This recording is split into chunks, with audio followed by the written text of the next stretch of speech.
ছেলে আপনাকে দেখবে না, আপনার কর্ম আপনাকে দেখবে বাবা। আর কর্ম যদি কোথাও গন্ডগোল থাকে, আপনি ভাবছেন এত পাপ করেছে ওই লোকটা, এত অন্যায় করেছে, তার একতলা দুতলা চারতলা বিল্ডিং হয়ে যাচ্ছে, আর আমি সারা জীবন কিছু করলাম না, আমি একটা ছাদ দিতে পারলাম না। বলে মা একটুক্ষণ আগে বলেছি, কর্ম কাউকে ছাড়বে না মা।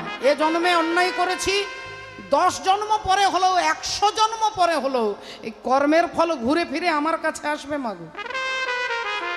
আজকে এইটা কীর্তন হরি কথা শুনছেন, এই কর্মটা যে করছেন এর ফল এ জন্মেও পেতে পারেন, 100 জন্ম পরেও পেতে পারেন, কিন্তু পাবেন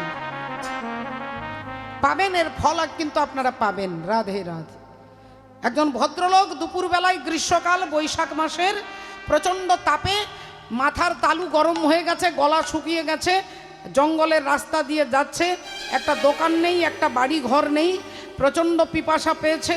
ভাবলেন তাহলে গলা শুকিয়ে যাচ্ছে, মনে হয় এক্ষুনি স্ট্রোক হয়ে মারা যাব। হঠাৎ দেখলেন একটা গাছে আম পেকে আছে, আর আমটাকে দেখেই ভদ্রলোক ভাবলেন একটু আমটা খেলে অন্তত গলাটা ভিজবে। তা দেখলো আম গাছে আম পেকে আছে, আমটাকে দেখেছে কিন্তু তার চোখ নামক ইন্দ্রিয়, কিন্তু চোখের ক্ষমতা নেই আপনাকে গাছটার কাছে নিয়ে যাবার। গাছটার কাছে নিয়ে যাবে কোন ইন্দ্রিয়? না পা নামক ইন্দ্রিয়। 10টা ইন্দ্রিয়ের মধ্যে একটা পা। চক্ষু, কর্ণ, নাসিকা, জিহ্বা, ত্বক, বাক, পানি, পাদ, পায়ু, উপস্থ, 10টা ইন্দ্রিয়। তাহলে পা নামক ইন্দ্রিয় আপনাকে গাছটার কাছে নিয়ে গেল, কিন্তু পায়ের ক্ষমতা নেই আমটাকে গাছ থেকে পাড়বার। এবার আম পাড়বার জন্য কোন ইন্দ্রিয় সাহায্য করলেন? না হাত নামক ইন্দ্রিয়। হাত দিয়ে গাছের ডালের আমটাকে পেড়েছে। এবার হাত কি করছে? হাত কিন্তু আমটাকে রাখছে না, ছাল ছুলে আঁটি ফেলে শ্বাসটাকে নিয়ে হাত কোথায় দিচ্ছে? না মুখে দিচ্ছে। মুখও রাখছে না, তিনি আবার পেটে ট্রান্সফার করে দিচ্ছে। তাহলে ভালো করে ভেবে দেখুন, গাছের আমটাকে দেখলেন চোখ, গাছটার কাছে নিয়ে গেল পা, পারলো হাত, হাত দিল মুখে, মুখ পাঠিয়ে দিল পেটে। এমনি বাগানের মালিক দেখতে পেয়েছে যে ওই ভদ্রলোক আম চুরি করছে, একটা মোটা লাঠি নিয়ে পিঠের মধ্যে মেরেছে। আর যেই মেরেছে এবার পিঠ বলছে যে আমার দোষটা কোথায়, আপনি আমাকে বলুন, আমি তো কোনো অন্যায় করিনি। দেখেছে চোখ, নিয়ে গেছে পা, পেড়েছে, হাত দিয়েছে মুখে, মুখ পাঠিয়েছে পেটে, তাহলে আমি পিঠ মার খাবো কেন বিনা দোষে? আমি কেন মার খাবো? তাহলে আমি থানায় গিয়ে এফআইআর করবো যে আমাকে বিনা দোষে মারা হলো। আপনারা বলবেন তাই তো, পিঠের তো কোনো দোষ নেই, তাহলে পিঠ বেচারা মার খাবে কেন? বলে মা কথাটা এখানে শেষ নয়। ওই যে রাধে রাধে, ভদ্রলোক লাঠি দিয়ে মারলো পিঠে, আর যখনই মেরেছে তখনই ভদ্রলোক কাঁদতে শুরু করেছে। এবার ভদ্রলোক যখন কাঁদবে তখন জলটা কোথা থেকে পড়বে মা? কোথা থেকে? চোখ থেকে। তাহলে প্রথম দোষটা কে করেছিল? তাহলে কাকে কাঁদতে হলো? ঠিক সেই রকম, আমি সখা তো সলিলে ডুবে মরি শ্যামা, দোষ কারো নয় গো মা। আমার ধর্ম হলো কোদণ্ড স্বরূপ, পুণ্য ক্ষেত্র মাঝে আমি বাঁধিলাম কূপ, আরে সে কূপে বেড়িল কাল রূপ জল, কালো মনোরমা মা, দোষ কারো নয় গো মা। তাহলে আপনার কর্মের ফল আজকে যদি আমি ব্যথা যন্ত্রণা পাচ্ছি, এই চক্রবৎ পরিবর্তনতে কোনো না কোনো জন্মের কর্মের ফলে আজ আমাকে দুঃখ ব্যথা পেতে হচ্ছে। এটা যদি ভেবে নেন যে দোষ কারণ নয়, শাশুড়ি বলবে বৌমার দোষ নয়, বৌমা বলবে শাশুড়ির দোষ নয়, আমি আমার কর্মের ফল পাচ্ছি, তাহলে কি সংসারে অশান্তি হবে মা? কিন্তু আমরা অন্যের দোষ দেখি, নিজের দোষটা দেখতে পারি না। ডাক্তারে ডাক্তারে ডাক্তারে ডাক্তারে ডাক্তারে, আমাকে বলছে ডাক্তারে ডাক্তারে। আমি কলির জীব, আমি ভেবেছি ডাক্তার বাবুকে ডাকতে বলছে, আমি ভেবেছি ডাক্তার বাবুকে ডাকতে বলছেন, আমাকে বলছে ডাক্তারে। তাই এখানে যদি কোনো ডাক্তার বাবু থেকে থাকেন আমার অপরাধ নেবেন না। ডাক্তার বাবুকে কম বেশি সবারই প্রয়োজন হয় বর্তমান পরিস্থিতিতে, কিন্তু সেই ডাক্তার বাবু যিনি আমার সমস্ত ব্যাধি ভালো করতে পারেন, সেই ডাক্তার বাবুর কাছে গিয়ে যদি বলেন ডাক্তার বাবু আমার ছেলে আমাকে খেতে দেয় না, জানেন ডাক্তার বাবু আমার স্বামী চরিত্রহীন দুরাচারী মাতাল। আপনি তো এত বড় একটা ডাক্তার, আমার স্বামীর চরিত্র অপারেশন করতে পারবেন না, আমার ছেলের চরিত্র পরিবর্তন করতে পারবেন না। ডাক্তার বাবু বলবেন মাগো আপনার পা থেকে মাথা পর্যন্ত আমি অপারেশন করতে পারি, কিন্তু কোনো মানুষের চরিত্র অপারেশন করবার ক্ষমতা আমার নেই। বলো তাহলে চরিত্র পরিবর্তন কিসে হয় না? একমাত্র হরি নামে হয়। কার হয়েছে? বলে জগাই মাধায়ের চরিত্র পরিবর্তন হয়েছে, লক্ষ্মীহীরার চরিত্র পরিবর্তন হয়েছে, চাপাল গোপালের চরিত্র পরিবর্তন হয়েছে। তাই বলছে ডাক্তারে ডাক্তারে। এইবার আমি বললাম দেখুন ডাক্তার বাবুর কথা যখন আপনি বললেন তখন একটা কথা পরিষ্কার করে বলুন, আমাদের আশেপাশে আমাদের পাড়ায় আমাদের এলাকায় যে ডাক্তার বাবু আছেন তাকে রাত্রি 12টার সময় ফোন করলে তিনি আমার বাড়ি এসে আমার চিকিৎসা করে। কিন্তু আপনি যে গোবিন্দ ডাক্তারকে ডাকতে বলছেন তাকে তো ডেকে ডেকে মশাই হাল্লা হয়ে যাচ্ছি, তাই কই তিনি তো কখনো আমার ডাক শোনে না। বলে তোমাদের ডাক্তারবাবুকে কিভাবে ডাকো রাত্রি 12টার সময়? বলে আমি ফোন করলেই তিনি আসেন, আমি ঠিকানাটা বলে দিই তিনি চলে আসেন। বলে তাহলে গোবিন্দ ডাক্তারকেও ফোন করো। আমি বললাম গোবিন্দের কি আবার কোনো কন্ট্যাক্ট নাম্বার আছে নাকি? বলে হ্যাঁ আছে, ভগবান শ্রীকৃষ্ণের কন্ট্যাক্ট নাম্বার, যার যার কাছে মোবাইল আছে নাম্বারটা সেভ করে রাখুন। গোবিন্দের কন্ট্যাক্ট নাম্বার হচ্ছে 1632 1632। আর এই 1632 আপনার ফাইবারের সেটে মোবাইলে ডায়াল করলে হবে না, এই হৃদয়রূপী রিসিভারে 1632 মানে 1632, 16 মানে 16 আর 32 মানে 32, অর্থাৎ 16 নাম 32 অক্ষর এই হৃদয়রূপী রিসিভারে। হরে কৃষ্ণ কৃষ্ণ কৃষ্ণ হরে হরে, হরে রাম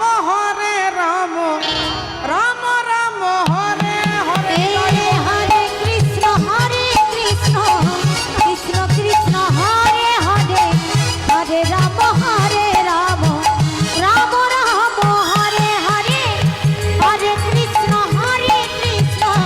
কৃষ্ণ কৃষ্ণ হরে হরে, হরে রাম রাম রাম হরে হরে। হরে কৃষ্ণ কৃষ্ণ কৃষ্ণ হরে হরে, হরে রাম রাম রাম হরে হরে। হরে কৃষ্ণ কৃষ্ণ কৃষ্ণ হরে হরে, হরে রাম রাম রাম হরে হরে। হরে কৃষ্ণ কৃষ্ণ কৃষ্ণ হরে হরে, হরে রাম রাম রাম হরে হরে। হরে কৃষ্ণ কৃষ্ণ কৃষ্ণ হরে হরে, হরে রাম রাম রাম হরে হরে। হরে কৃষ্ণ কৃষ্ণ কৃষ্ণ হরে হরে, হরে রাম রাম রাম হরে হরে। এই তত্ত্ব প্রকাশ করে ভগবান শ্রীহরি সখাদের সঙ্গে গোষ্ঠে গোচারণে এসেছেন। এমন সময় ভগবান বলছেন এই শ্রীরাম এই আমরা আজকে কি খেলবো বলতো? হাডুডু খেলবো? না না না, শোন শোন শোন ভাই, তোদের একটা কথা বলি, আজকে এমন একটা খেলার নাম বলবি যে খেলাটা নতুন খেলা, ওটা তো অনেকবার খেলেছি। সুদাম তুই বল। কেউ বললেন তাহলে আমরা এক কাজ কর, আমরা না ছুটোছুটি খেলবো, দৌড়াদৌড়ি খেলবো। কেউ বললেন না না না ওটা তো অনেকবার খেলেছি, আর একটা নতুন খেলার নাম বলবি তো। আই আই আই আই খেলি সব রাজা রাজা, আই আই আই আই খেলি সব রাজা রাজা, আই আই আই আই খেলি সব রাজা রাজা, আই আই খেলি সব রাজা রাজা, আই আই আই আই খেলি সব রাজা রাজা।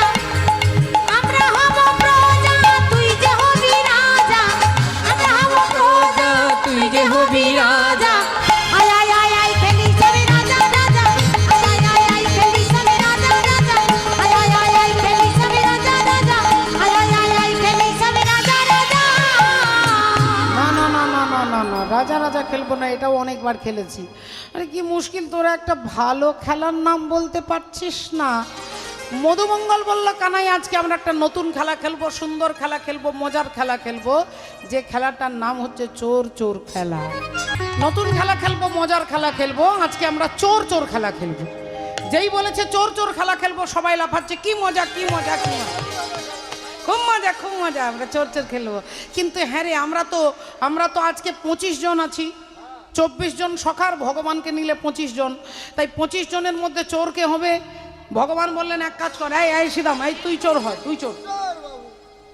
আমি কি চোর হব? আমি চোর নাকি? আমি চোর হতে পারবো না। আর এই শোন শোন না, এই খেলা খেলি না, আমি চোর হতে পারবো আর শোন না, কথাটা আমার শোন না, চোর চোর খেলা খেললে খুব মজা লাগবে। মজা তো হবে, কিন্তু চোর তো আমি হব না। আমি চোর না। আর তুই চোর হ না। না রে ভাই, আমি চোর হতে পারবো না। আরে দেরি হয়ে যাচ্ছে, চোর হ না। আমি চোর হতে পারবো না। আরে কেন বলছিস, শোন, তোর চেহারাটা চোরের মতো। ভাই, আমি চোর নই রে। হ্যাঁ, চোর হতেও পারবো না। চোর হবি না। আর সবাই যখন বলছে আমি হব না আমি হব না, তখন শ্রীদাম বলছে, শোন, আমার মাথায় একটা ভালো বুদ্ধি এসেছে। ওই বংশীবট থেকে 25টা পাতা তুলে আনবো, 25টা পাতার মধ্যে একটা পাতা ছেঁড়া থাকবে, যে পাবে ছেঁড়া পাতাটা সে হবে চোর। আর যে চোর হবে তার শাস্তি কি হবে?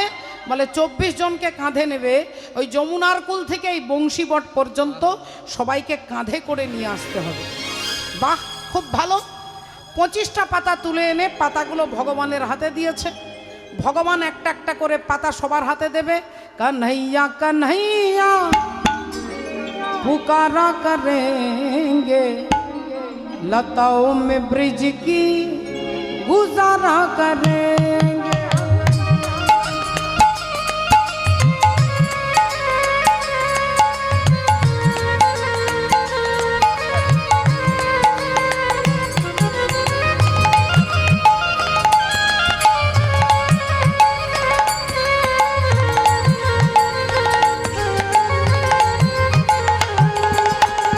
कन्हैया कन्हैया पुकारा करेंगे, लताओं में ब्रिज की गुजारा करेंगे।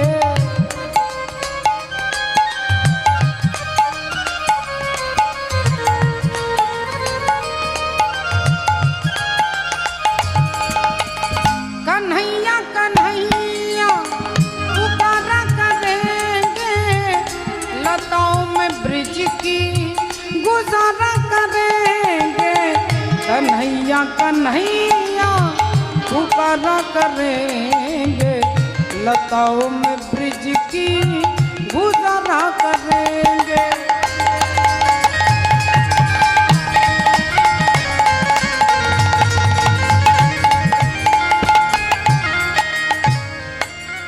সবাই পাতাগুলো হাতে নিয়েছে, এবার বুক দূর দূর করছে, যদি ছেঁড়া পাতা হয়, যদি ছেঁড়া পাতা পেয়ে যায় তাহলে চোর হব, চোর হলে সবাইকে কাঁধে নিতে হবে।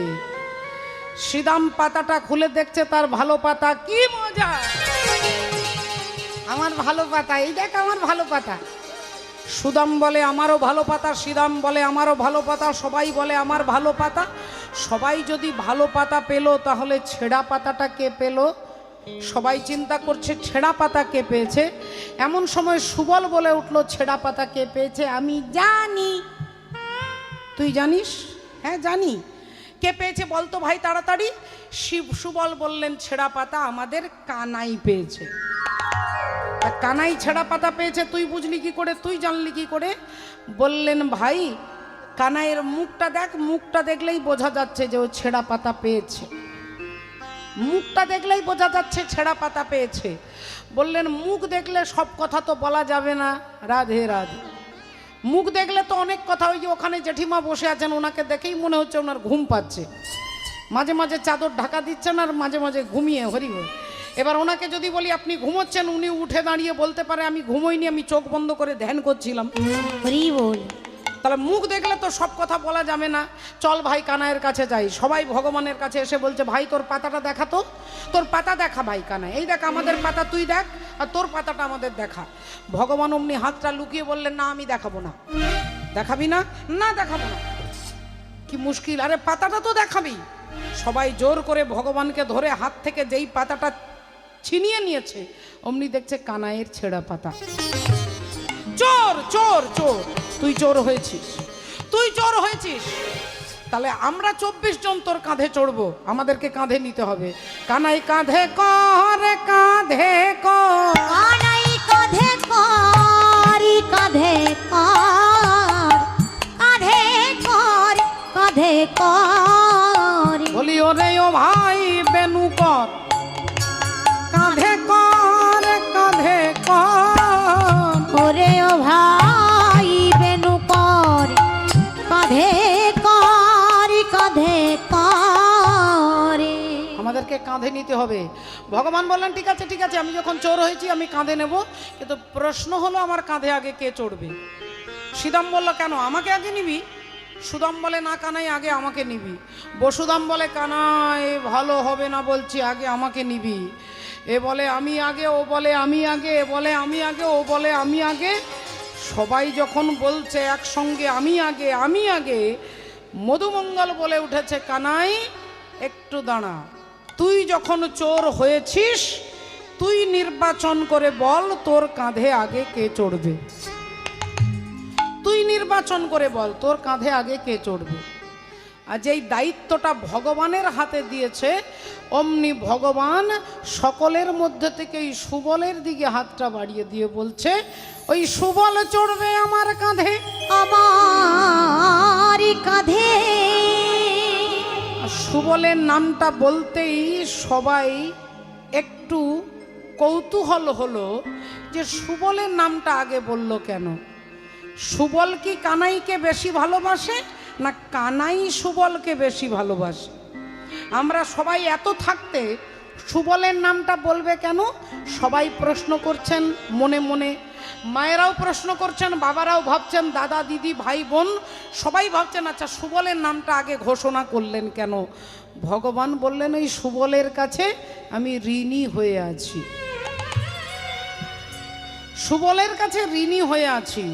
আর এই ঋণ আমি দাপর যুগে নয়, ঋণ করেছিলাম ত্রেতা যুগে আর শোধ করব দাপর যুগে।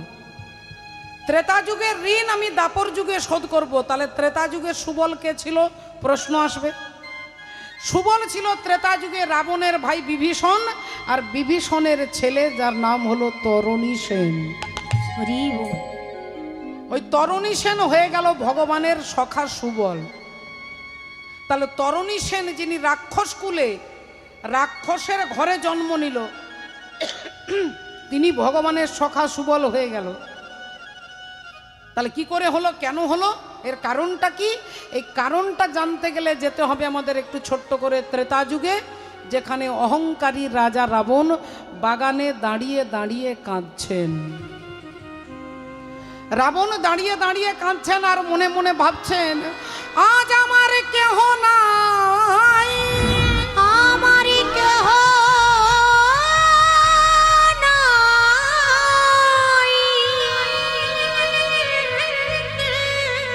আমার কেহ নাই,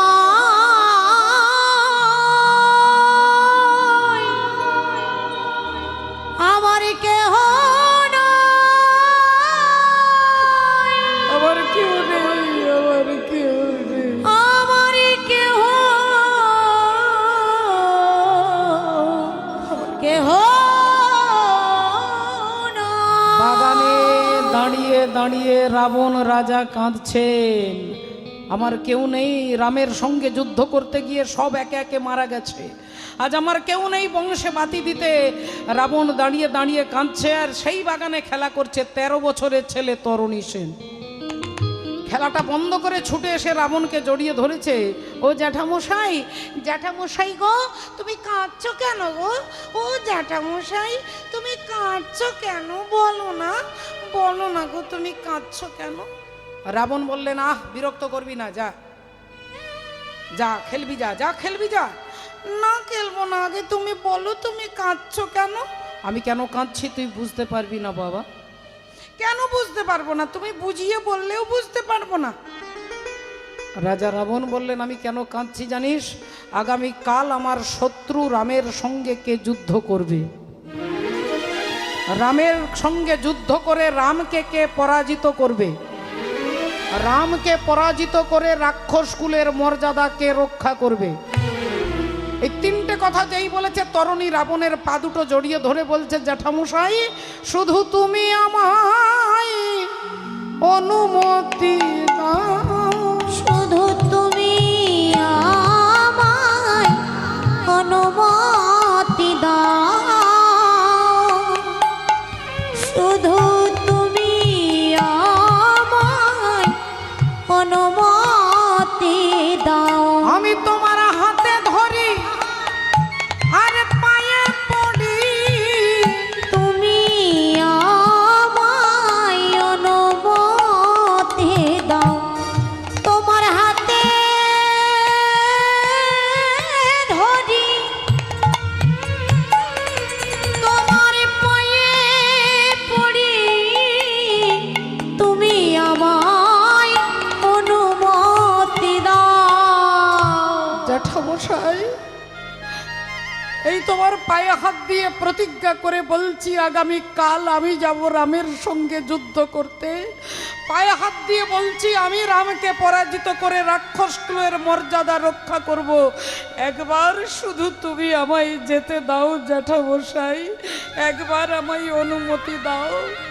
রাবণ হেসে ফেললেন, শত যন্ত্রণা বুকে চেপে রেখে হাসলেন।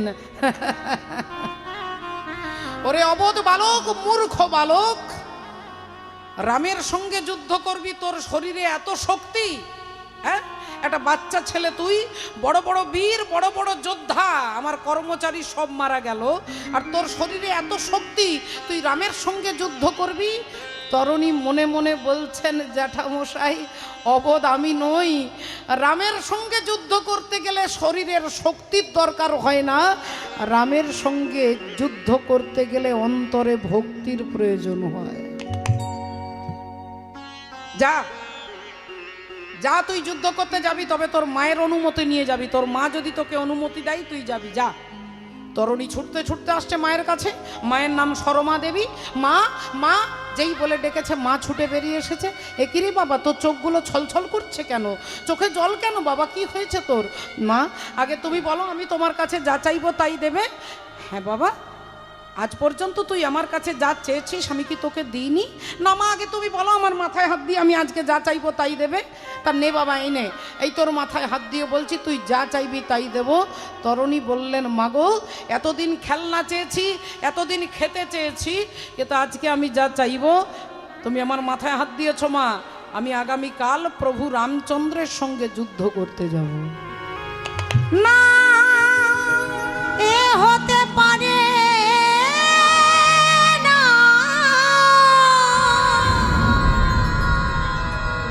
না না, এ হতে পারে না,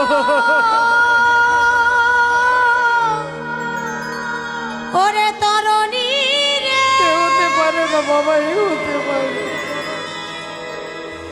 না না, এ হতে পারে না। ওরে বাপ, ওরে বাপ, তরুণী আজ পর্যন্ত যারা যারা রামের সঙ্গে যুদ্ধ করতে গেছে তারা আর কখনো ফিরে আসতে পারে না, যারা একবার যায় তারা আর ঘরে ফিরে আসতে পারে না। ছেলে বললেন, মা আমাকে আশীর্বাদ করো, আমি যেন কোনোদিন ফিরে না আসি। আমাকে আশীর্বাদ করো, আমি যেন কোনোদিন ফিরে না আসি। আপনারা যারা মায়েরা বাবারা বসে আছেন, একটু ভেবে দেখুন, মা ছেলেকে বলছে যারা যুদ্ধ করতে গেছে তারা আর বেঁচে ফিরে আসেনি, আর ছেলে বলছে আমাকে আশীর্বাদ করো, আমি যেন ফিরে না আসি। দুজনের ভাব দুরকম। মা কাঁদছে কেন না, ছেলে চলে গেলে আর যদি না আসে তাহলে কে আমাকে দেখবে, কে আমাকে খেতে দেবে, কে আমার সেবা করবে, কে বংশ রক্ষা করবে। আর ছেলে কেন বলছে না, ছেলে বলছে যারা একবার রামের চরণ পেয়ে যায় তারা এই মর্তধামে মরবার জন্য আর ফিরে আসতে হয় না বাবা। তাহলে এখানে যত যত মায়েরা বাবারা রয়েছেন, এমন অনেক ঠাকুমা যে রয়েছেন যারা নাতির জন্য ভগবানের কাছে মানসিক করেন, প্রার্থনা করেন, একটা নাতি দাও, একটা ছেলে দাও। কেন না, ছেলে নাকি আমাকে দেখবে, আমার সেবা করবে। মহাজন শাস্ত্র উদাহরণ দিয়ে বলছে যে ছেলে আপনাকে দেখবে না বাবা, আপনাকে দেখবে কে? ও যে বেটার বাবা হতে সাধ কেন চিতে, বেটার বাবা হতে সাধ কেন, ও বেটার বাবা হতে সাধে কেন ও চিতে গো বেটার বাবা হতে সাদি কেন চিতে ওই বেটা কি তোরে করবে সুখী বেটার বাবা হতে সাদি কেন ওরে বেটা কি তোরে করিবে সুখী বেটার বাবা হতে সাদি কেন চিতে ছেলে যদি দেখবে তাহলে একটা দুটো পাঁচটা দশটা ছেলে নয় 100টা ছেলে ছিল ধৃতরাষ্ট্র আর গান্ধারী গান্ধারী আর ধৃতরাষ্ট্রের 100টা ছেলে দেখুন একটু ভালো করে নামগুলো মনে আছে কিনা দুর্যোধন দুঃশাসন দুঃসহ দুঃসল প্রমথ দুর্মুখ বিবিংশতি বিকর্ণ জলসন্ধ সুলোচন বিন্দু অনুবিন্দু দুর্ধর্ষ সুবাহুক দুষ্প্রদর্শ দুমর্ষণ দ্বিতীয় দুর্মুখ দুষ্কর্ণ কর্ণ চিত্র উপচিত্র চিত্রাক্ষ অদ্ভুত চারু চিত্রাঙ্গদ দুর্মদ অনন্তর দুষ্প্রহর্ষ বিবিৎসু বিকট শ্রম উনর্নাভ পদ্মনাভ সুসেন নন্দ উপানন্দ কণ্ডদর মহোদর চিত্রবাহু চিত্রবর্মা সুবর্মা দুর্বিরোচন আয়বাহু মহাবাহু চিত্রচাপ সুকুণ্ডল বলাকি অগ্রজ ভীমবেগ ভীমবল ভীমবিক্রম ভীমস্বর কনকায়ু উগ্রায়ুধ দৃঢ়ায়ুধ দৃঢ়ক্ষত্র দৃঢ়বর্মা সোমকীর্তি অনুদর জরাসন্ধ দৃঢ়সন্ধ সত্যসন্ধ সহস্রবাত উগ্রসেন উগ্রসেবা সেনানী পণ্ডিতক দৃঢ়হস্তক সুহস্তক বাতবেগ বন্যাসী সুবর্চা আদিত্যকেতু নাদ্যক্ত নিসঙ্গী জানহ কবচী দণ্ডী দণ্ডধর অনুগ্রহ উগ্র আলুলোপ অভয় রুদ্রবর্মা বিরাবী সুদীর্ঘলোচন বুড়রু কনকাঙ্গট কুণ্ডক চিত্রক মহার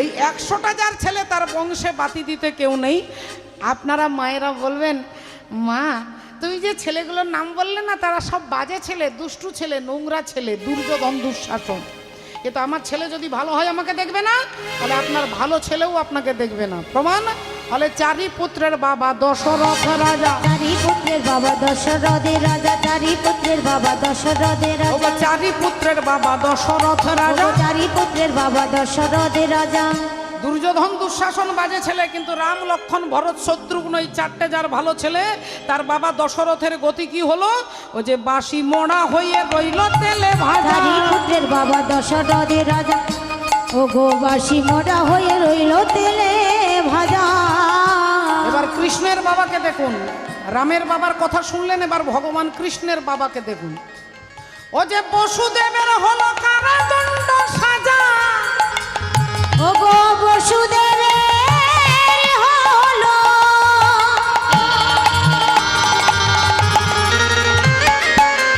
কারাদণ্ড সাজা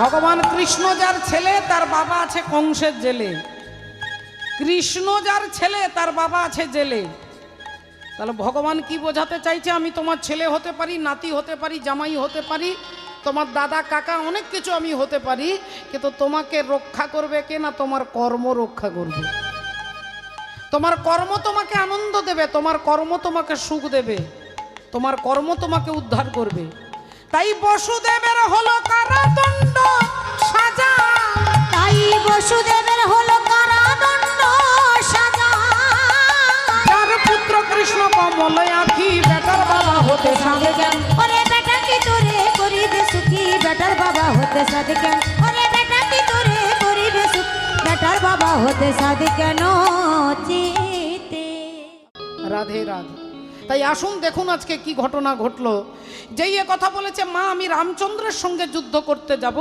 ছেলে অমনি মায়ের পা দুটো ধরেছে আর যেই মাকে ছুঁয়ে দিয়েছে মা বলছে ওরে বাপ তরণী আমি বুঝতে পেরে গেছি বাবা তুই রামের সঙ্গে যুদ্ধ করতে নয় রামের চরণে আত্মনিবেদন করতে যাচ্ছিস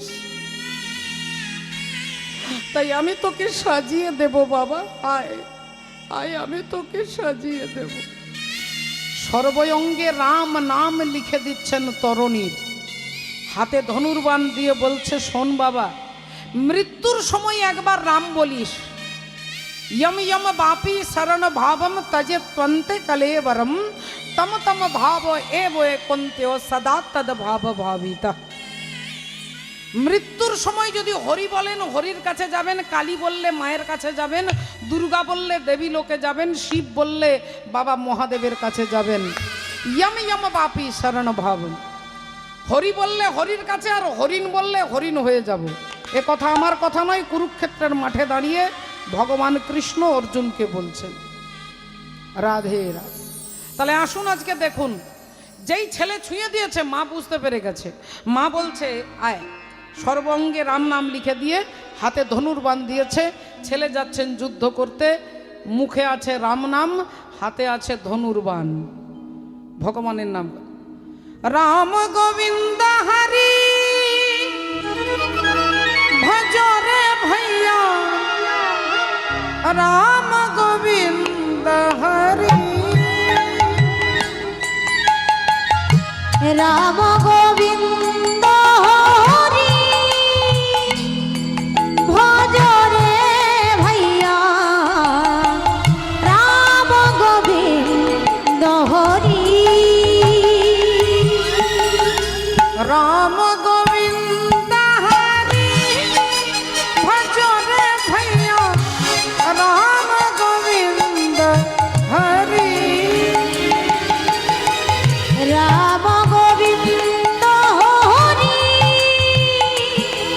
ভজরে ভাইয়া, রাম গোবিন্দ হরি।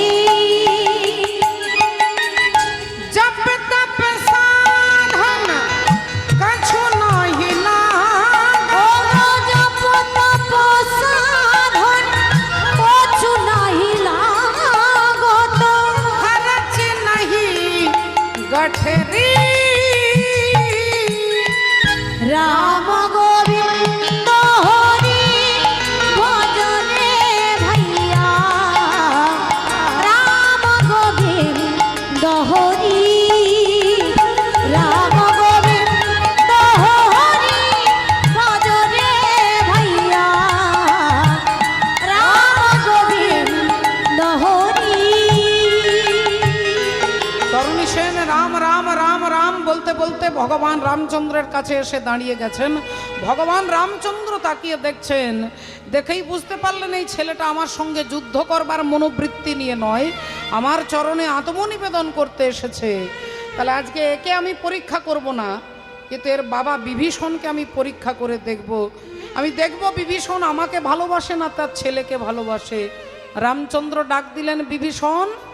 বিভীষণ দেখবে এসো, তোমার দাদা রাবণ একটা বাচ্চা ছেলেকে পাঠিয়ে দিয়েছে আমার সঙ্গে যুদ্ধ করবার জন্য। নামটা বলছেন না, একটা বাচ্চা ছেলেকে পাঠিয়ে দিয়েছে। তরুণী হরিবোল।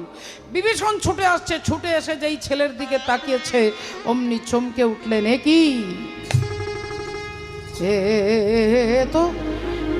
তো আমার আমার পুত্র, এ তো আমার পুত্র তরুণী।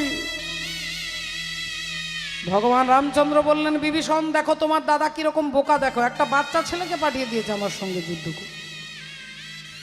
আর বিভীষণ একবার ভগবানের দিকে একবার ছেলের দিকে তাকাচ্ছেন, তাকিয়ে বুঝতে পেরে গেছেন যে তুমি আমাকে পরীক্ষা করছো যে আমি তোমাকে ভালোবাসি না আমার মায়ার পুত্রকে ভালোবাসি। তাহলে আজকে আমি পরীক্ষা দেব। তাই বিভীষণও কিছু বললেন না, বললেন, প্রভু আমার মনে হচ্ছে এই ছেলেটা বাচ্চা ছেলে নয়, এ রাক্ষস।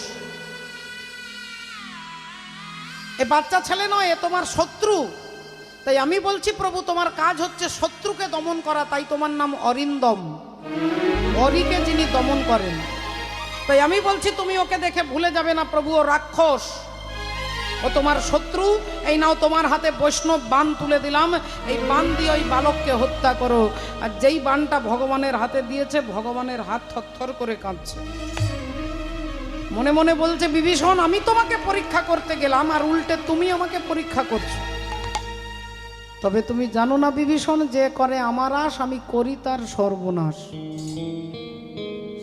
তাই আজ আমি দেখবো তুমি কত সহ্য করতে পারো। ওই তীর ধনুকটা নিয়ে তরুণীর মাথাটা লক্ষ্য করে ভগবান বাণটাকে ছুঁড়ে দিলেন।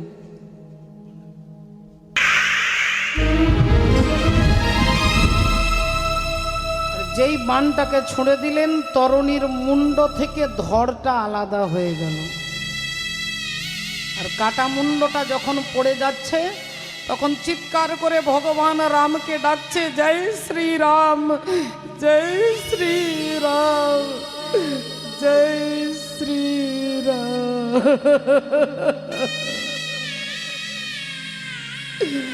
জয় শ্রীরাম।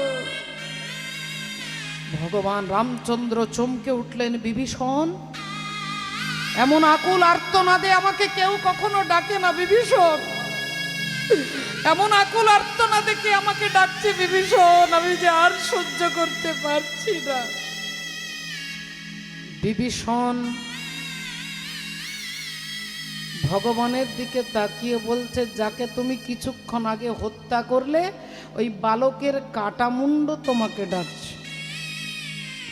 বিভীষণ, ওই কাটা মুন্ড আমাকে ডাকছে? হ্যাঁ ঠাকুর। তাহলে বিভীষণ, এ তুমি কি করালে বিভীষণ? তুমি বললে ও নাকি শত্রু, তুমি বললে ও রাক্ষস, তা যে রাক্ষস হবে সে কি মরণকালে আমার নাম বলতে পারবে বিভীষণ? যে শত্রু হবে সে কি কাটা মুন্ডে রাম নাম বলতে পারবে? তুমি আমার এই হাত দিয়ে আমার ভক্তকে হত্যা করালে বিভীষণ, তুমি আমার হাত দিয়ে আমার ভক্তকে হত্যা করালে। এ কথা যখনই বলেছেন, বিভীষণ ছুটে গিয়ে ছেলের কাটা মুন্ডটা মাটি থেকে তুলেছে আর মুন্ডটাকে তুলে বুকের মাঝে জড়িয়ে ধরে বলছে, কাঁদছেন, ওরে তরুণী রে, ওরে তরুণী রে, আমি বড় ভাগ্যবান, ভাগ্যবান, তাই তোর মতো ভক্তের আমি বাবা হতে পেরেছি। পেছন থেকে ভগবান রামচন্দ্র বিভীষণের কাঁধে হাত দিয়ে বলছে, বিভীষণ, যাকে মারবার জন্য তুমি আমার হাতে বান তুলে দিলে, আর এখন তুমি তার কাটা মুন্ড জড়িয়ে ধরে কাঁদছো, সত্যি করে বলো বিভীষণ, এ কার তনয়? বলো বিভীষণ, কার তনয়? তনয় মানে ছেলে, কার ছেলে? বলো কার তনয়? বিভীষণ কাটা মুন্ডটা প্রভু রামচন্দ্রের চরণে রেখে দিয়ে বলছে, এ যে আমার তনয়, কিন্তু আমার তো নয়,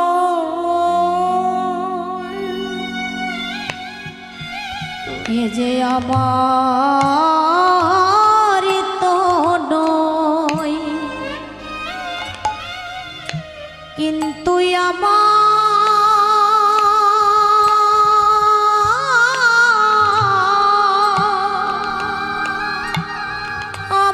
তো নয়।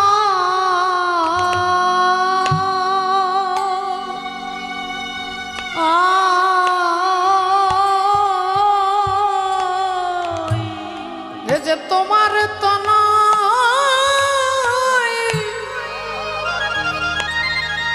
এ জগতে সবাই তোমার তনয়, কেউ আমার তনয়, বলি আমার তনয়, এ যে আমারই তো নয়, কিন্তু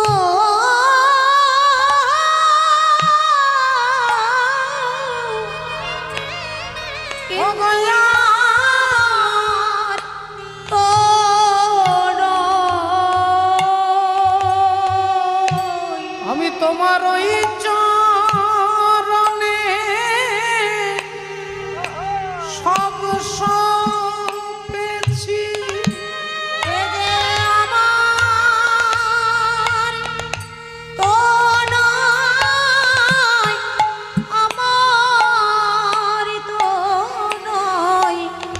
আমি আমার বলতে কিছু রাখি না গো। এ যে আমার তো নয়, আমার তো নয়, আমি ওই চরণে সবই পেয়েছি। আমার তো নয়, আমার তো নয়, আমি আমার বলতে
পেয়েছি। ওগো আমার তো নয়, আমার তো নয়, এ যে আমার তো নয়, কিন্তু আমার তো নয়।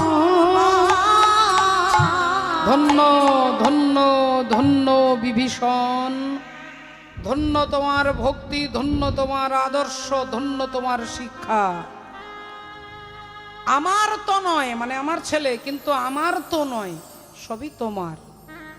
ভগবান বললেন তোমার ভক্তির কাছে আমি হেরে গেছি। শোনো বিভীষণ, তোমার পুত্র তরণী যে কাটা মুন্ডে সুবল বলেছেন। সুবল, সু মানে ভালো, বল মানে কথা। এই কাটা মুন্ডে সুবল বলেছে বলে তোমার পুত্র তরণী পরবর্তী দাপর যুগে আমার সখা সুবল হবে। আমি ভক্তির কাছে হেরে গেছি, আমি ঋণী হয়ে গেছি। আমি ঋণ করলাম ত্রেতা যুগে, আমি শোধ করব দাপর যুগে। যেদিন মাধুর্যময় শ্রী গোবিন্দ হব, সেদিন তোমার তরণী হবে সুবল। আর একদিন চোর চোর খেলা খেলতে গিয়ে আমি পাবো ছেঁড়া পাতা, আমি পাবো ছেঁড়া পাতা। সেদিন সবার আগে ওই সুবলকে আমি কাঁধে নিয়ে বেড়াবো, কাঁধে নিয়ে বেড়াবো, কাঁধে নিয়ে বেড়াবো, ও যে বৃন্দাবনের পথে আমি কাঁধে নিয়ে বেড়াবো, বৃন্দাবনের পথে পথে কাঁধে নিয়ে বেড়াইবো, বৃন্দাবনের পথে পথে কাঁধে নিয়ে বেড়াইবো, বৃন্দাবনের পথে পথে কাঁধে নিয়ে বেড়াই, আমি কাঁধে নিয়ে বেড়াবো।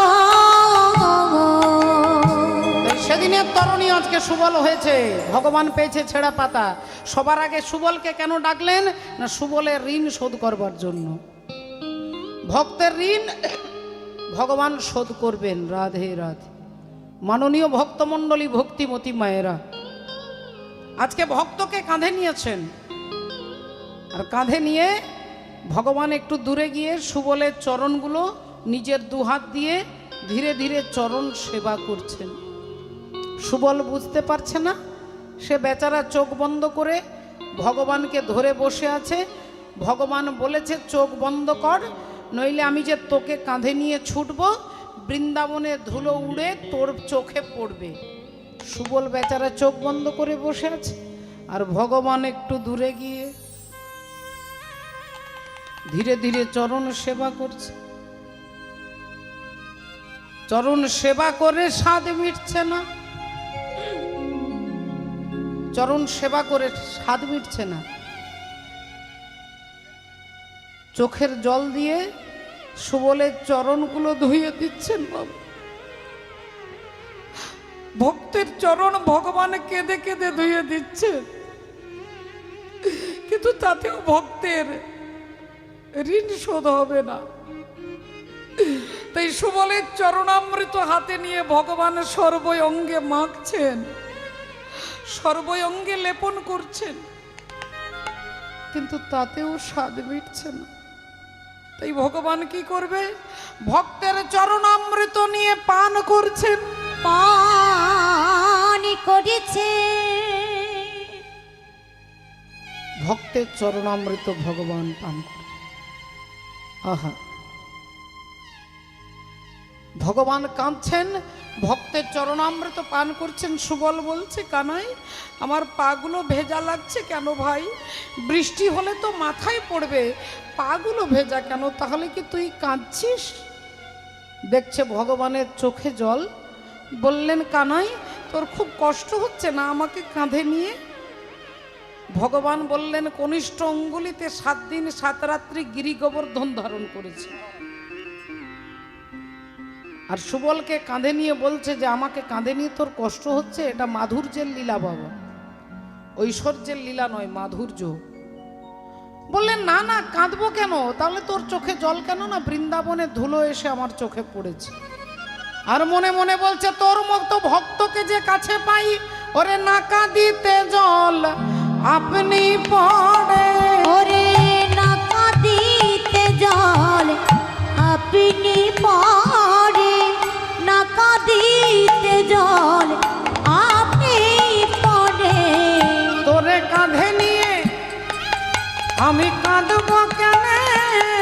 না কাঁদিতে জল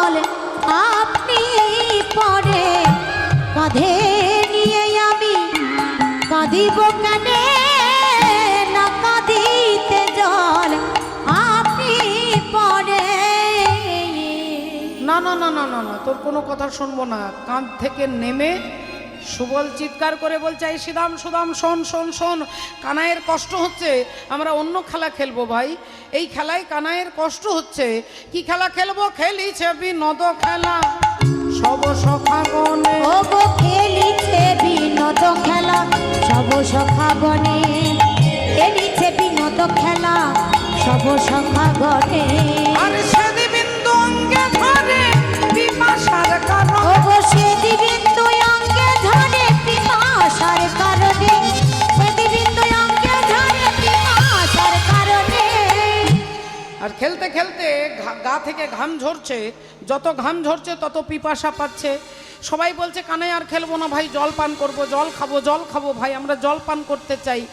ভগবান বলল, আচ্ছা ঠিক আছে ঠিক আছে ঠিক আছে, তোরা জল পান করবি। মনে মনে ভাবছে এটাই তো আমি চাইছিলাম। কালীয় নাগকে দমন করতে গেলে তো কালীয় নাগের কাছে যেতে হবে, আর কালীয় নাগের কাছে যেতে গেলে আগে তোদের পিপাসা বাড়িয়ে দিতে হবে। তাই ভগবান বলল, আচ্ছা ঠিক আছে তোরা এখানে বস, আমি তোদের জন্য জলটা নিয়ে আসি।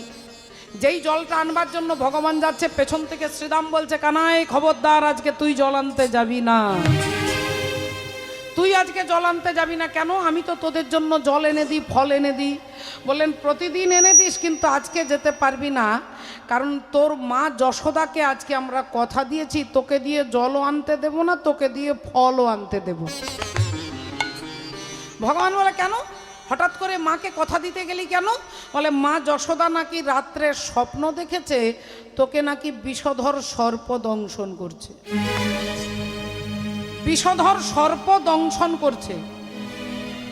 তাই সর্প দংশন করছে এটা ভেবেই তোর মা আজকে সকালবেলায় কিছুতেই তোকে আমাদের সঙ্গে পাঠাতে চাইছিল না। আমরা তোর মায়ের পায়ে ধরে হাতে ধরে অনুরোধ করে বললাম, তুমি গোপালকে পাঠিয়ে দাও মা, তোমার গোপালকে আমরা যেমন নিয়ে যাব তেমনই ফিরিয়ে দেব। আর কথা দিচ্ছি, আজকে গোপালকে দিয়ে জলও আনতে দেব না, ফলও আনতে দেব না। তাই তোর মাকে কথা দিয়ে তোকে নিয়ে এসেছি ভাই, তুই আজকে জল আনতে যাবি না। ভগবান বললেন, আচ্ছা বেশ ঠিক আছে, তাহলে আমি এই গাছের তলায় বসছি, কিন্তু জলটা আনবে কে? সখাগণ বললেন, আমরা আনবো, আমরা জল আনবো, কথা দিচ্ছি ভাই কানাই। আপনারা মনে রাখবেন মায়েরা বাবারা, সখাগণ বলছে আমরা কথা দিচ্ছি, যেখানে জল পাবো জল এনে আগে তোকে দেব, তারপরে আমরা পান করব, আগে তোকে দেব তারপরে পান করব। এই বলে সখাগণ জল খুঁজতে খুঁজতে আজকে যেখানে যেখানে জল ছিল ভগবানের মায়াতে সব জল শুকিয়ে গেছে। জল খুঁজতে খুঁজতে খুঁজতে খুঁজতে ও যে কালিন্দির এক দহে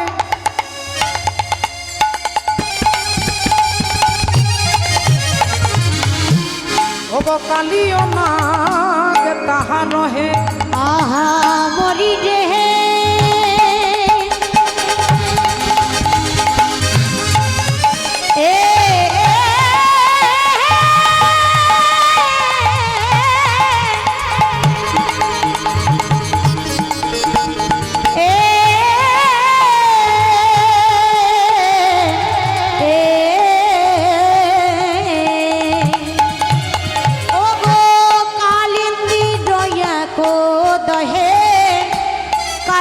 নাগ তাহেরা হে। আরে বিষ জল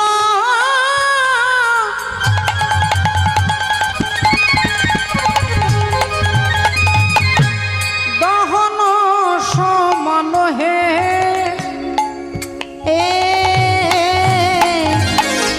বিষ জল দহন সমান। ও গো বিষ জল ও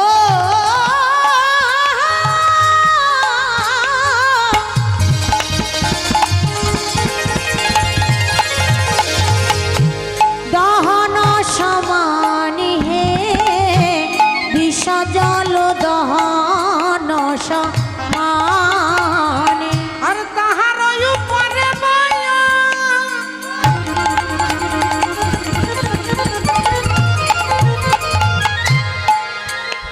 ও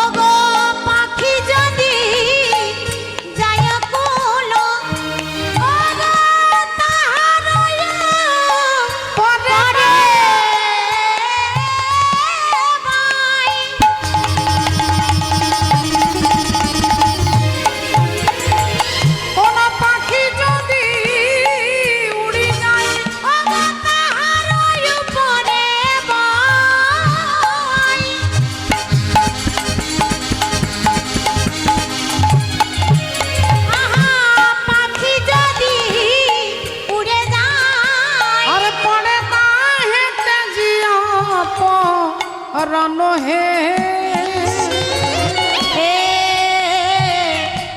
পরে তাহাতে জিয়া পরারে।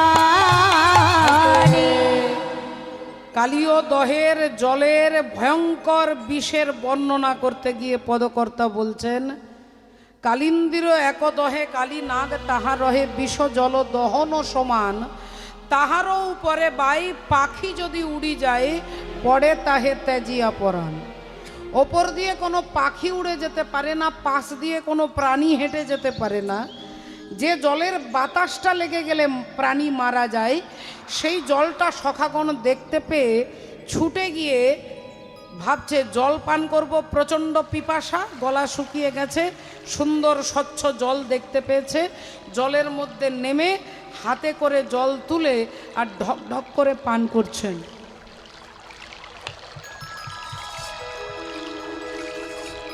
আর যেই জলটা মুখে দিয়েছে এবার বিষের কাজ শুরু হয়ে গেছে। বাবা আপনারা তো শুনলেন, কোনো পাখি প্রাণী হেঁটে যেতে পারে না। জলটা মুখে দিয়েছে, অমনি সিদাম সুদাম চিৎকার করছে, একে বলছে ভাই জ্বলে গেল, ও বলছে ভাই আমার বুকটা জ্বলে গেল, এ বলছে আমার মুখটা জ্বলে গেল ভাই। কেউ বলছে চোখে অন্ধ হয়ে গেছি, দেখতে পাচ্ছি না। কেউ বলছে কথা বলতে পারছি না। কেউ বলছে আমি আর নিঃশ্বাস নিতে পারছি না। সবাই ছটপট ছটপট করছে, ছটপট করছে বিষ জল খেয়ে। বললেন তাহলে মনে হয় আমরা বিষাক্তক জল খেয়েছি, তাহলে এই জলটা খেয়ে তো আমরা মরবই নির্ঘাত। তা মরতে যদি হয় একবার কানাইয়ের কাছে গিয়ে মরব, একবার কানাইয়ের কাছে গিয়ে মরব। আহা, তাই সখাগণ কানতে কানতে যাচ্ছে। অনুগত জনে কেন ওগো কর এত প্রবঞ্চনা,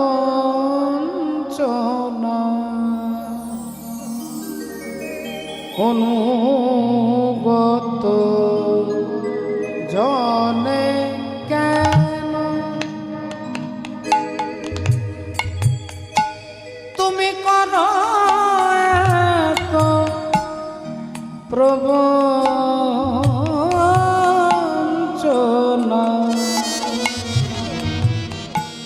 অনুগত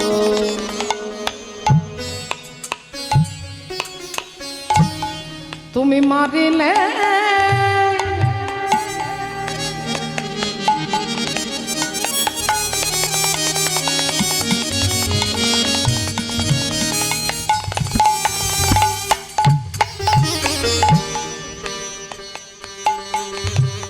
তুমি মারিলে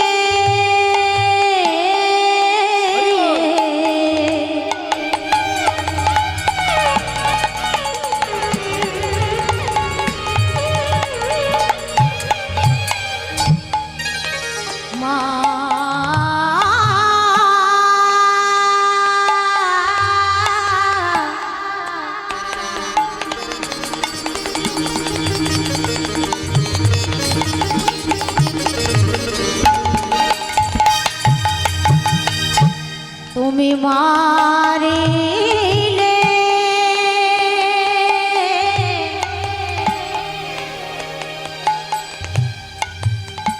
মারিতে পারো,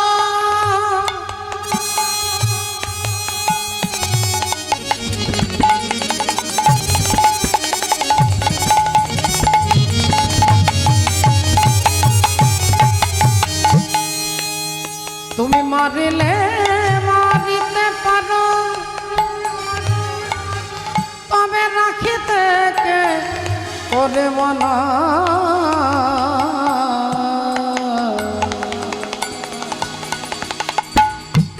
অনুগত জনে কেন ওগো করো এত প্রবঞ্চনায়, অনুগত করে কেন করে এত প্রবঞ্চনা, অনুগত করে কেন করে এত প্রবঞ্চনা, অনুগত করে কেন। যদি করে থাকি কোনো অপরাধ,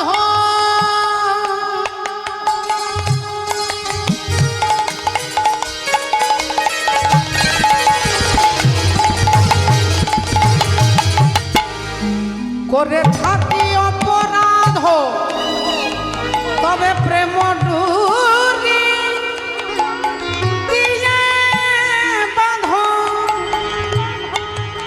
এ যে বিনয় অপরাধে বাঁধো আহা বিনয় রাধে বাঁধো তুমি বিনা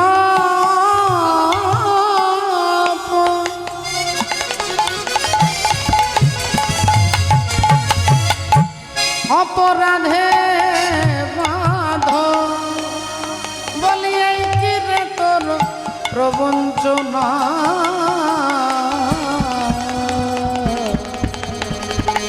অনুগত জানে কেন কর এত প্রবঞ্চনা অনুগত জানে কেন কর এত প্রবঞ্চনা অনুগত জানে কেন কর এত প্রবঞ্চনা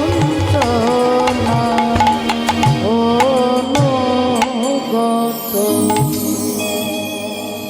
সখাগণ জল খেয়েছে, বিশেষ জ্বালায় ছটফট করছে। এ বলছে দেখতে পাচ্ছি না, ও বলতে শুনতে পাচ্ছি না, এ বলছে বলতে পারছি না। বুক জ্বলে গেল, মুখ জ্বলে গেল, শরীর জ্বলে গেল। ভাবছে তাহলে বিষ খেয়েছি, চল একবার কানাইয়ের কাছে গিয়ে মরবো। যদি মরতে হয় তাহলে কানাইকে দেখে মরবো। সখাগণ হাতে ধরাধরি করে কানাই কানাই কানাই কানাই উচ্চারণ করতে করতে যাচ্ছে। আর শাস্ত্র বলছেন কৃষ্ণ নাম শরণ মাত্রেন জীব গতি নিরাপদম। যে কোনো পরিস্থিতিতে, যে কোনো অবস্থায় যদি কৃষ্ণকে আপনি নিঃস্বার্থ মনে ডাকতে পারেন, আপনার দুর্গতি তিনি নাশ করেন। তিনি বিপদ ভঞ্জন মধুসূদন, বিপদ ভঞ্জন মধুসূদন। এরা কৃষ্ণ কৃষ্ণ বলে কানতে কানতে যাচ্ছেন। আর কিছু দূর গিয়ে তারা সবাই উল্টে অজ্ঞান হয়ে পড়ে গেছেন। বা মুখ দিয়ে কারো রক্ত বেরোচ্ছে, কারো ফেনা ঝরছে, কেউ বড় বড় চোখ করে, কেউ চোখ বন্ধ করে, সব উল্টে পড়ে আছে। এতক্ষণ আপনাদের মতো বসে চুপ করে কীর্তন শুনছিলেন রাজা পরীক্ষিত। পরীক্ষিত মহারাজ সুখদেব গোস্বামীকে জিজ্ঞাসা করছেন, হে হে জ্ঞানীবর, আগে আপনি আমাকে বলুন, শাস্ত্র বলেছে সাধু সঙ্গ সর্বশাস্ত্রে কয়, লবমাত্র সাধু সঙ্গ জীবের সর্বসিদ্ধি হয়। পদ্মপুরাণ বলছে। তাহলে সাধু সঙ্গ করলে যদি জীবের সর্বসিদ্ধি হবে, তাহলে যারা কৃষ্ণের কাঁধে চাপলো, যারা কৃষ্ণের এঁঠো খায়, যারা কৃষ্ণকে এঁঠো খাওয়ায়, যারা কৃষ্ণের সঙ্গ করলো, আজকে তারা অজ্ঞান হয়ে পড়ে আছে কেন? পরীক্ষিত মহারাজ বলছে এদের কেন সর্বসিদ্ধি হলো না? ভক্তের সঙ্গ করলে যদি সর্বসিদ্ধি হয়, তাহলে ভগবানের সঙ্গ করলে এরকম অজ্ঞান হয়ে পড়ে আছে, কারণটা কি? সুখদেব গোস্বামী বলছেন, ধন্য ধন্য ধন্য রাজা পরীক্ষিত। তাহলে শোনো রাজা, হে রাজন, এরা যখন জল আনতে এসেছিল, কি বলে এসেছিল? মায়েরা মনে করে দেখুন, বাবারা মনে করে দেখুন। এরা জল যখন নিতে এসেছিল খুঁজতে, তখন বলেছিল, কানাই যেখানে জল পাবো আগে জল তোকে দেব, তারপরে পান করব। আগে তোকে দেব, তারপরে পান করব। আর এখানে জলটা দেখে আগে নিজেরা ঢক ঢক করে পান করলো, ভগবানকে ভুলে গেলেন। শাস্ত্র বলছেন, কৃষ্ণ ভুলিয়া জীবনাদি বহির্মুখ, অতএব মায়া তারে দেয় সংসার আদি দুঃখ। বল। তাহলে এরা বলেছিল তোকে দেব, কিন্তু কথা দিয়ে কথাটা রাখতে পারলেন না।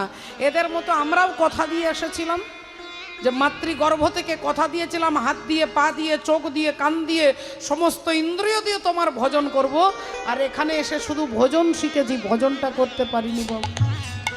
তাহলে এদেরকে দেখে নয়, আমাদেরকে শিক্ষা দেওয়ার জন্য ভগবান আজকে লীলা করছেন, যে দেখো আমার সখাগণ আমাকে ভুলে গেছে, তাই উল্টে সব পড়ে আছে। তোমরা যারা ভবের বাজারে গিয়ে আমাকে ভুলে যাবে, ওগো তাদের দশা এমনি হবে, ওগো তাদের দশা এমনি হবে, তাদের দশা এমনি হবে। যারা আমার কথা ভুলে যাবে, ওগো তাদের দশা এমনি হবে।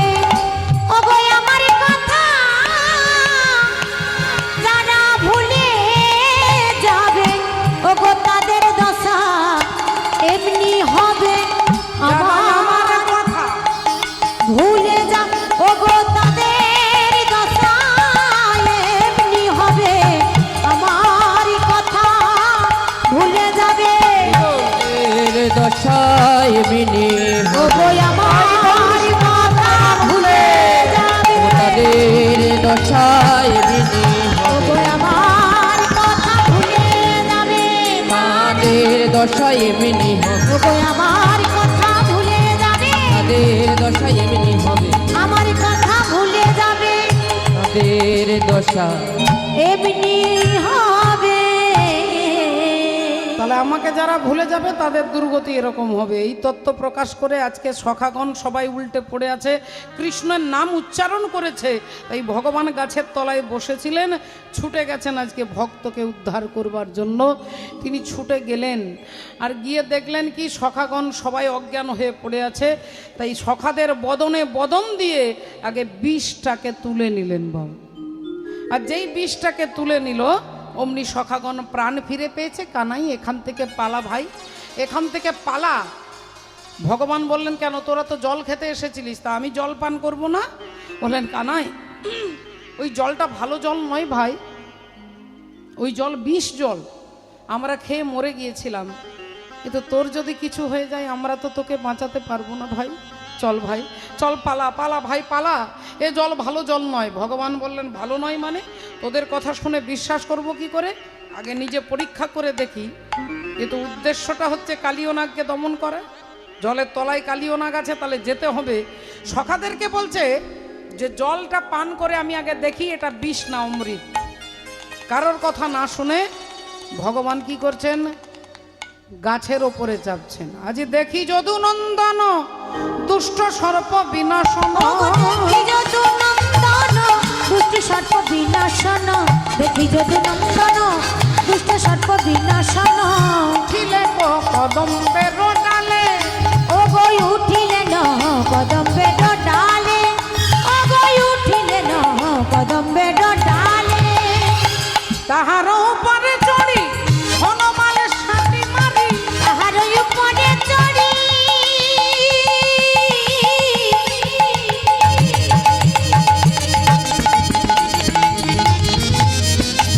ও গয়ে চিনি লাগা,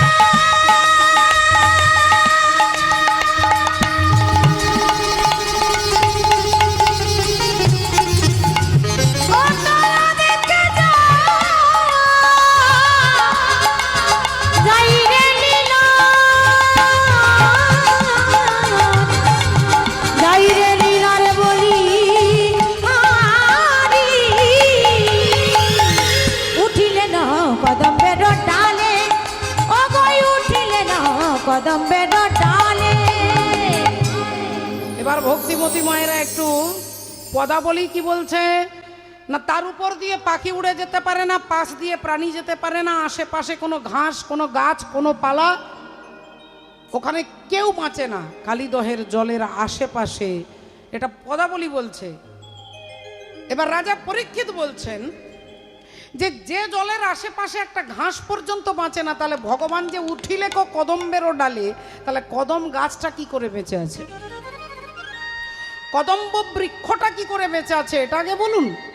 সুখদেব গোস্বামী বললেন হে রাজা পরীক্ষিত, এই গাছটা বেঁচে আছেন কারণ তিনি পূর্বে সাধু সঙ্গ করেছেন।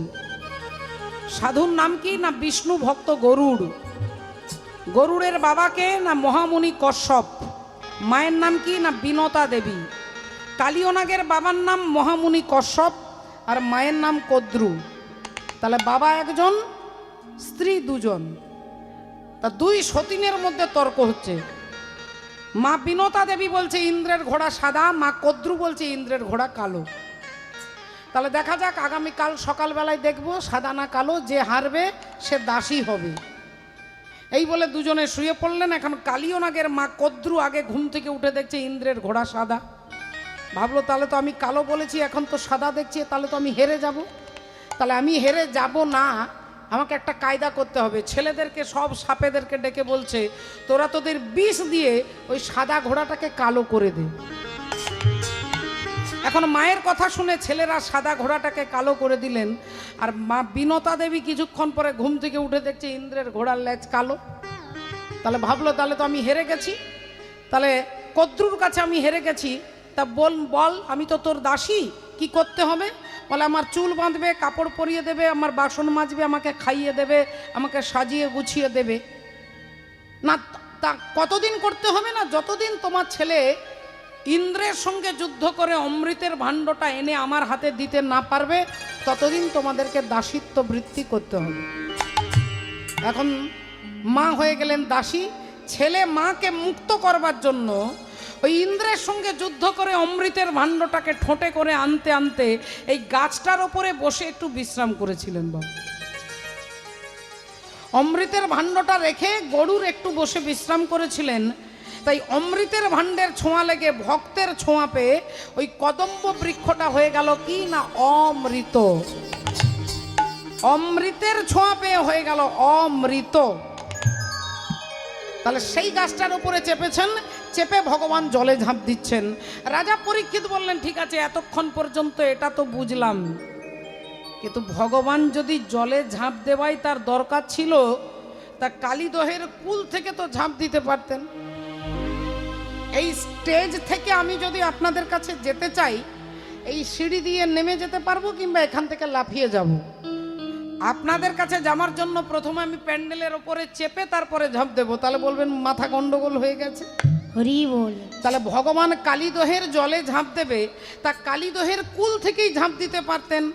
কালীদহের তীরে কদম্ব বৃক্ষ, তার ওপরে চেপে তারপরে ঝাঁপ দিচ্ছেন। কেন দিচ্ছেন? সুখদেব গোস্বামী বলছেন, রাজা পরীক্ষিত, ভগবান দেখাচ্ছেন যে ওই কালিয়নাগকে দমন করবার জন্য আমি যেমন অমৃতরূপী কদম্ব বৃক্ষকে আশ্রয় করে ঝাঁপ দিচ্ছি, তদ্রূপ হে কলির জীব, তোমরা দেহের কামরূপী কালিয়নাগকে যদি দমন করতে চাও, তাহলে অমৃত রূপী আগে গুরুর চরণ আশ্রয় করো।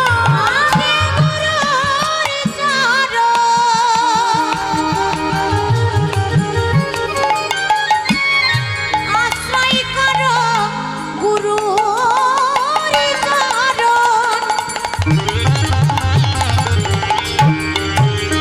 তোমরা আশ্রয় করো। বলি ভব নদী পার হতে গেলে